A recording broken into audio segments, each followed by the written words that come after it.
Hi hello, home tech ട്രാവലിൻ്റെ പുതിയൊരു വീഡിയോയിലേക്ക് എല്ലാവർക്കും സ്വാഗതം. എൻ്റെ പേര് സുധിൻ. നമ്മൾ ഇന്ന് നിലമ്പൂർ അടുത്തൊരു സൈറ്റിലാണുള്ളത്. സൈറ്റ് വളരെ വ്യത്യസ്തമാണ്. അതായത് നമ്മളുടെ ഈ വീടിൻ്റെ ബാക്ക് ഭാഗത്തുണ്ടാകുന്ന ഓപ്പൺ ടെറസിൽ സ്വാഭാവികമായിട്ടും കുറച്ച് കാലങ്ങൾ കഴിഞ്ഞ് കഴിഞ്ഞാൽ നമുക്ക് പല പ്രശ്നങ്ങളും വരാറുണ്ട്. അതിലൊന്നാണ് ഈ കിളികളും മറ്റുള്ള ജീവികളൊക്കെ കയറിയിട്ട് നമുക്ക് ഒരുപാട് ബുദ്ധിമുട്ടുകൾ ഉണ്ടാവാറുണ്ട്.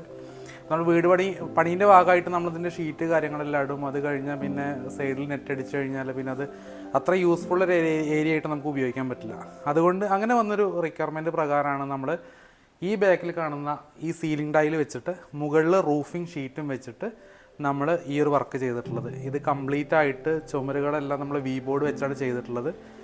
പറഞ്ഞ GP ട്യൂബുകൾ, ഫ്രെയിംസും അതുപോലെ കഴുക്കോലും പട്ടിക എല്ലാം ആയിട്ട് കൊടുത്തിട്ടുണ്ട്.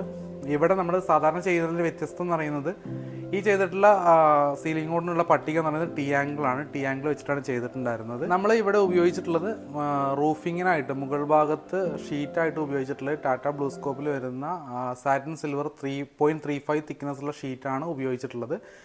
അടിയിൽ നമ്മൾ സ്ഥിരമായിട്ട് ഉപയോഗിക്കുന്ന ഒരു സ്ക്വയർ ഫീറ്റിൻ്റെ മണ്ണിൻ്റെ ടൈലാണ് ഉപയോഗിച്ചിട്ടുള്ളത്. അടിയിൽ പട്ടികയ്ക്കായിട്ട് ഉപയോഗിച്ചിട്ടുള്ളതെന്ന് പറയുന്നത് ടി ആംഗിളും മുകളിൽ നോർമലി GP ട്യൂബിൻ്റെ സ്ട്രക്ചറാണ് ഉപയോഗിച്ചിട്ടുള്ളത്.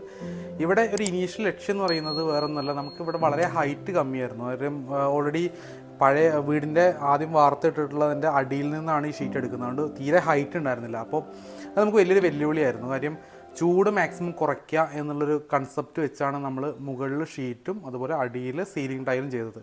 എന്നാൽ മുകളിലും കൂടെ നമുക്ക് റൂഫ് ടൈൽ ചെയ്യാമായിരുന്നു. പക്ഷേ ഇത് സ്ലോപ്പ് വളരെ കമ്മി ആയതുകൊണ്ടും ഇനി ഈ കാണുന്നതിൽ കൂടുതൽ സ്ലോപ്പ് ആയി കഴിഞ്ഞാൽ നമുക്ക് വെള്ളത്തിൻ്റെ പ്രശ്നങ്ങൾ വരുന്നതുകൊണ്ടാണ് നമ്മൾ മുകളിൽ ഷീറ്റും അടിഭാഗത്ത് സീലിംഗ് ടൈലും വെച്ചിട്ട് ഈ ഒരു വർക്ക് പ്രപ്പോസ് ചെയ്തിട്ടുണ്ടായിരുന്നത്. എന്തായാലും വർക്ക് ഓൾമോസ്റ്റ് കംപ്ലീറ്റ് സ്റ്റേജിലാണ് ഇപ്പോൾ കിടക്കുന്നത്. അതുപോലെ ഈ ഏകദേശം ഈ ഒരു സൈഡ് ഹൈറ്റ് ഒക്കെ വരുന്നത് ഒരു 2 മീറ്ററിന് താഴെ വരുന്നുള്ളൂ ഏകദേശം സൈഡ് ഹൈറ്റ്.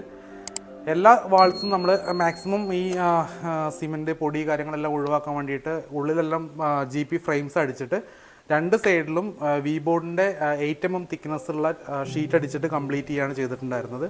ഇനി ഇതിൻ്റെ മുകളിലൊരു ഒരു കോട്ട് പുട്ടിയും അതുപോലെ 2 കോട്ട് പ്രൈമറും അടിച്ചിട്ട് ഫിനിഷ് ചെയ്യാനാണ് ഉദ്ദേശിക്കുന്നത്. അതുപോലെ വിൻഡോസ് എല്ലാം നമ്മൾ ഉണ്ടാക്കിയിട്ടുള്ളത് ഫാബ്രിക്കേറ്റ് ചെയ്തിട്ട് കസ്റ്റം സൈസിലാണ് ഉണ്ടാക്കിയിട്ടുള്ളത്. ഇതും ഈ പറഞ്ഞ രീതിയിൽ അതിന് മുകളിൽ വിൻഡോസിനുള്ള കവറിങ് അതിനുള്ള പാനൽസ് വെച്ച് കഴിഞ്ഞാൽ അതിൻ്റെ വർക്കും കംപ്ലീറ്റ് ആയി. പിന്നെ അവർ ഓൾറെഡി ഒരു ഉപയോഗിച്ചുകൊണ്ടിരുന്ന സ്പേസ് ആയിരുന്നു. അതുകൊണ്ട് ഫ്ലോറിംഗ് ഒക്കെ നമ്മൾ ഓൾറെഡി ടൈൽസ് കാര്യങ്ങളൊക്കെ ഇവർ ചെയ്തിട്ടുണ്ടായിരുന്നു.